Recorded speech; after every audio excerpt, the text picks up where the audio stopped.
নমস্কার, আপনি দেখছেন জিএস নিউজ টিভি বাংলা। আজ 16ই নভেম্বর রবিবার। আজকের সবচেয়ে বড় কয়েকটি তাজা খবর দেখে নেব এক নজরে। আজকের হেডলাইন্সগুলি। বিজেপির চেয়ে 15 লক্ষ বেশি ভোট পেয়েও হেরেছে তেজস্বীর আরজেডি। কেন এমন ফলাফল? ডাক্তারি পড়েছে বলেই এরা মানুষ হয়েছে এমন নয়, কারণ ওরা ইসলামও পড়েছে। ইসলাম মানুষকে খুন করতেও শেখায়। এনআইএর থাবা এবার উত্তর দিনাজপুরে। দিল্লি বিস্ফোরণ কাণ্ডে বাংলা থেকে আটক মেডিকেল ছাত্র। সময় মতো ভোটার লিস্ট না বেরোলেই রাষ্ট্রপতি শাসন, হুঁশিয়ারি বিরোধী দলনেতা।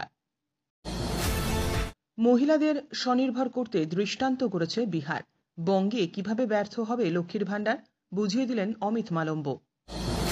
বিহারের রাজনীতিতে সুশাসনই শেষ কথা। জাতি এবং আবেগকে পিছনে ফেলে নীতিশ কুমারের ওপর কেন আস্থা রাখল বিহারের ভোটারেরা? চমকে দিয়েছে তার দলের স্ট্রাইক রেট। দ্বন্দ্ব সরিয়ে নীতিশের নেতৃত্বেই চান সরকার। প্রতিক্রিয়া চিরাগের। গোপন সূত্রে খবর পেয়ে লিচুবাগানে পুলিশের হানা, জার ভর্তি তাজা বোমা উদ্ধার। রঘুনাথগঞ্জে ছুটল বোম স্কোয়াড। সুরা প্রেমীদের জন্য দুঃসংবাদ, অনেকটাই বাড়ছে এই সমস্ত মদের দাম। কারণ কি? গোয়ালতোড়ের রাজবাঁধ ফুটবল ময়দানে বিরসা মুন্ডার সার্ধ শতবর্ষ উদযাপন এবং জয় জোহার মেলার আয়োজন। বিহার বিধানসভা নির্বাচনে বিজেপির জয় জয়কার। চন্দ্রকোনা রোডে বিজয় মিছিল এবং ঢাকঢোলের উল্লাস। আজই প্রকাশিত হচ্ছে এসএসসি একাদশ দ্বাদশের ইন্টারভিউ তালিকা। চাকরিহারাদের ভাগ্য নির্ধারণ আজই। শূন্য পদও কমল। নীতিশকে ছাড়াই কি বিহার সরকার গঠন করতে পারবে বিজেপি? অঙ্ক কি বলছে? দিল্লি বিস্ফোরণ কাণ্ডে মূল চাই লুকিয়ে আফগানিস্তানে। সঙ্গে আর কে? গোয়েন্দাদের হাতে ভয়ঙ্কর তথ্য। গভীর রাতে কমিশনের ফোনে বাড়ছে মানসিক চাপ। হাওড়া শিলিগুড়িতে বিক্ষোভে বিএলওরা। বিস্ফোরণ ঘটানোর সেই ডাক্তার জঙ্গির বাড়িতেই পাল্টা অ্যাকশন। পুলওয়ামায় কি ঘটালো নিরাপত্তা বাহিনী? নীতিশের সঙ্গে দেখা করলেন চিরাগ। বিহারে উপমুখ্যমন্ত্রী পদের দাবি নিয়ে জল্পনা। বাংলা জয়ের সব ক্রেডিট মমতার। বিহারে ভরাডুবি হতেই পিকের তুলোধনা হুমায়ুনের। বিহার নির্বাচনে ভরাডুবির পর রাহুল গান্ধীর প্রতিক্রিয়া। বাংলায় বিজেপির মুখ্যমন্ত্রী পদপ্রার্থী কে? শুভেন্দুর পাশাপাশি আলোচনায় অভিজিতের নামও। আমরা প্রতিদিন চেষ্টা করি আপনাদের জন্য সঠিক খবর পৌঁছে দিতে। আমাদের এই ছোট্ট চেষ্টাকে যদি আপনার ভালো লাগে তাহলে দয়া করে একটি লাইক দিয়ে আমাদের পাশে থাকুন।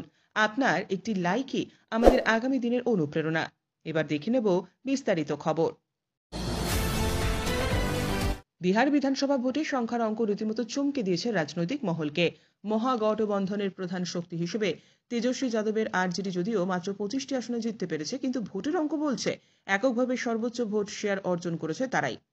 শতাংশ ভোট পেয়েছে আরজেডি গতবারের 23.11% থেকে অল্পই পিছিয়ে। সংখ্যার হিসেবে 1,15,46,055টি ভোট পেয়েছে তাদের প্রার্থীরা। অন্যদিকে বিজেপির ঝুলিতে 1,81,143 ভোট, অর্থাৎ প্রায় 15 লক্ষ ভোট কম। কিন্তু আসন সংখ্যায় আরজেডির থেকে অনেকটাই পিছিয়ে বিজেপি। তাহলে প্রশ্ন, সব থেকে বেশি ভোট পেয়েও আরজেডি পিছিয়ে রইল কেন? রাজনৈতিক বিশ্লেষকদের মতে এর মূল কারণ হল ভোট শেয়ার বনাম সিট কনভার্সন।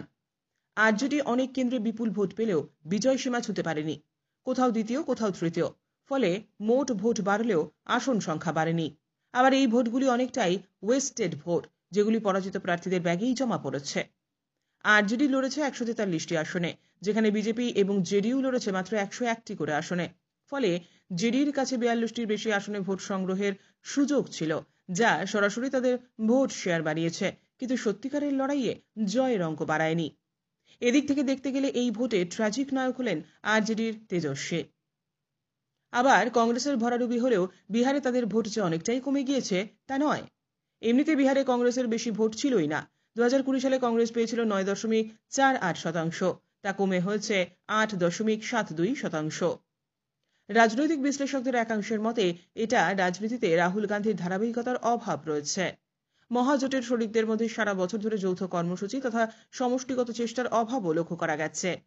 কংগ্রেস তাদের মুরুদের বেশি সংখ্যক আসনে লড়ার জন্য দর কষাকষি করেছে। হায়দ্রাবাদ থেকে উড়ে এসে বিহারে মুসলিম ভোটে থাবা বসিয়ে বহু আসন কংগ্রেস এবং আরজেডির যাত্রা ভঙ্গ করেছে মিম। তা ঠেকাতে পারেনি রাহুল তেজস্বী।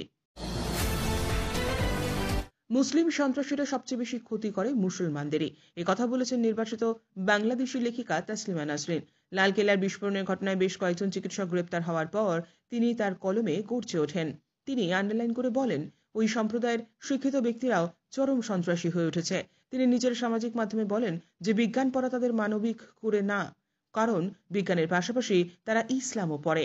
বিজ্ঞান তাদের জীবনও বাঁচাতে শেখায়, ইসলাম তাদের জীবন নিতে বলে।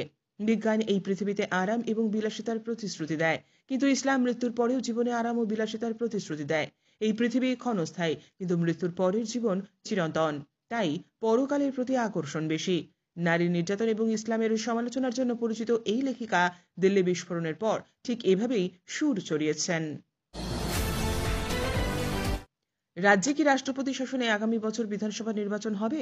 শনিবার সেই হুঁশিয়ারি দিয়ে রাখলেন বিরোধী দলনেতা। এদিন পুলবায় বিরসা মুন্ডার জন্মজয়ন্তী অনুষ্ঠানে যোগ দিয়ে রাজ্যের শাসক দল এবং সরকারকে তীব্র আক্রমণ করেন তিনি।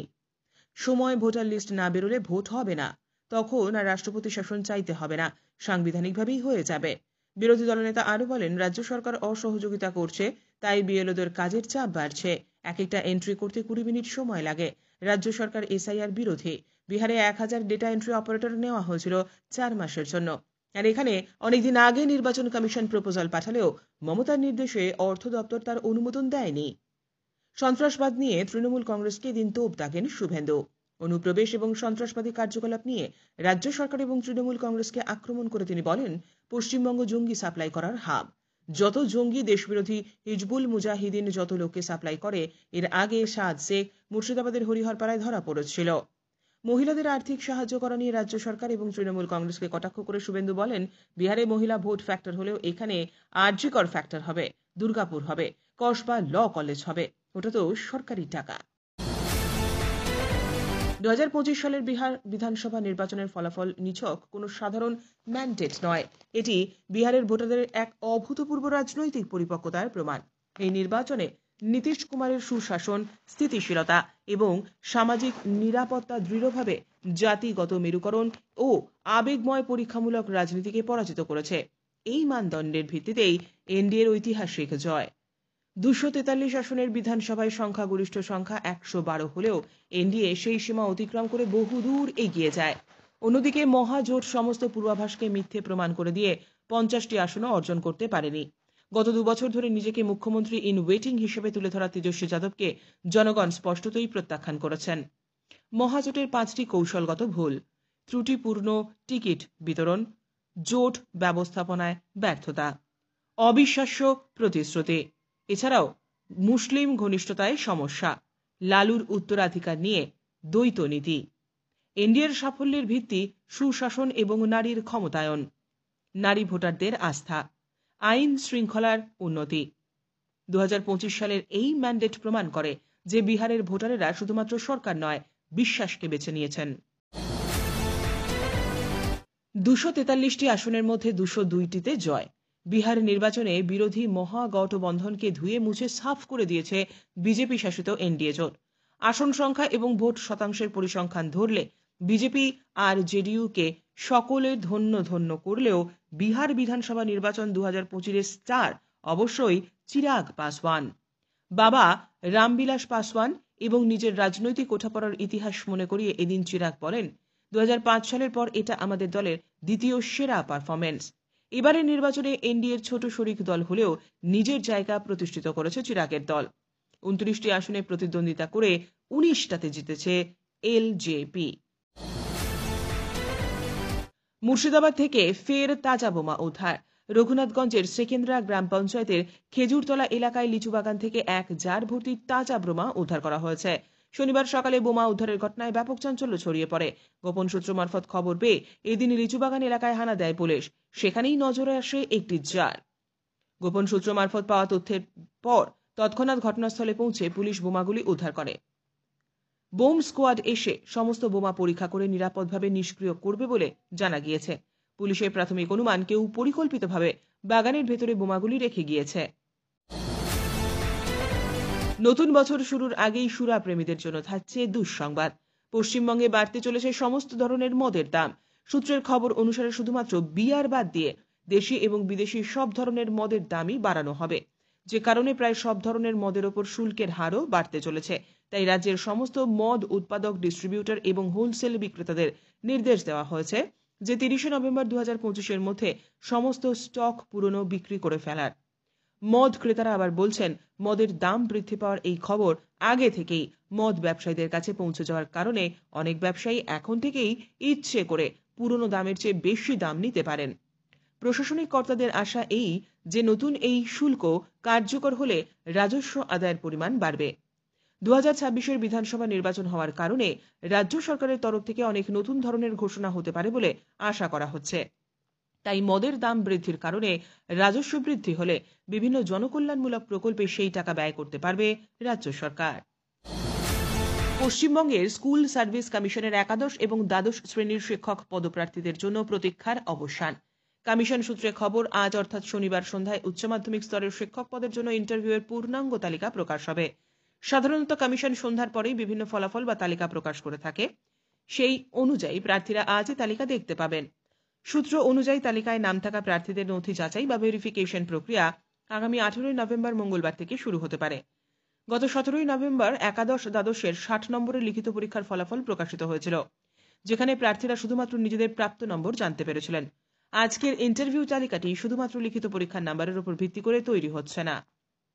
এই তালিকা প্রকাশের মাধ্যমে স্পষ্ট হয়ে যাবে 2016 সালের বাতিল প্যানেলের যোগ্য চাকরিহারা শিক্ষকদের মধ্যে কতজন পুনরায় তালিকায় স্থান পাচ্ছেন। কথায় বলে, রাজনীতিতে অসম্ভব বলে কিছু হয় না। সেই প্রবাদ সত্যি করে বিহারে শাসক জোটের জেতার পরদিনই শনিবার একদা প্রতিদ্বন্দ্বী মুখ্যমন্ত্রী নীতিশ কুমারের সঙ্গে দেখা করলেন শরিক নেতা চিরাগ পাসওয়ান। লোক জনশক্তি পার্টির অর্থাৎ রামবিলাস পাসওয়ানের পার্টির সর্বময় কর্তা চিরাগের এই দেখা করার সঙ্গে সঙ্গে পাটনার রাজনৈতিক অলিন্দে একটাই কথা। শনিবার সকালেই পাটনার বহু জায়গায় পোস্টার পড়ে গিয়েছে, নীতিশ কুমারই বিহারের নেতা।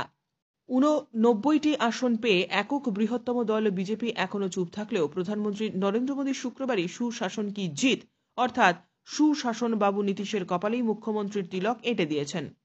ভোট শুরুর আগে থেকেই এনডিএর মুখ্যমন্ত্রী পদপ্রার্থী নিয়ে জল্পনা চলছিল, কিন্তু ফলাফল প্রকাশের পর থেকেই তা আরও ধূমায়িত হচ্ছে এই কারণে যে বিজেপি একক সংখ্যাগরিষ্ঠতা পেয়েছে। জেডিইউ নেতা নীতিশ কুমার দীর্ঘদিন ধরেই অসংলগ্ন আচরণ করছেন, শরীর অসুস্থ, ভারসাম্য রাখতে পারছেন না ইত্যাদি গুঞ্জন শোনা যাচ্ছে। অনেকেই ধারণা করে নিচ্ছেন যে কেন্দ্রীয় মন্ত্রী চিরাগ এবার দিল্লির ঠিকানা গুটিয়ে বিহারের উপমুখ্যমন্ত্রী হতে চলেছেন।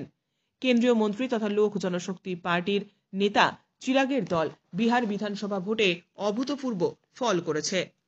প্রসঙ্গত উল্লেখ্য, এই সপ্তাহের গোড়ার দিকেই চিরাগকে জিজ্ঞাসা করা হয়েছিল তিনি কি উপমুখ্যমন্ত্রীর পদ দাবি করবেন।